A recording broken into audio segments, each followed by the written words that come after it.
John woke up one morning feeling overwhelmed and disoriented. He tried to yawn, but felt that something was wrong. His tongue felt his teeth, but he didn't feel them. He tried to speak, but only a hoarse whisper escaped his lips. Panic seized him when he realized what was missing. His mouth was gone. Where his lips used to be, there was only smooth skin.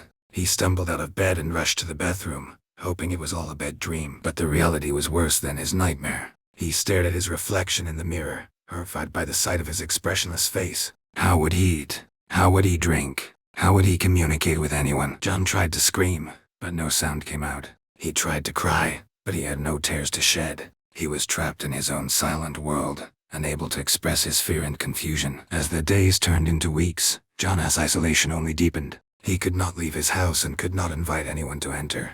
He watched his neighbors from behind the curtains, unable to speak to them or ask for help. But one night, when John was trying to sleep, he heard a strange noise coming from outside. It was a scratching sound, as if something was trying to get into his house. He tried to ignore it, but it was getting louder and more insistent. And then, suddenly, it stopped. John listened carefully, trying to catch at least some sign of what caused the noise. But there was only silence. In the morning, John braced himself to investigate. He crept through his house, feeling the weight of his silent terror. But he didn't find anything unusual.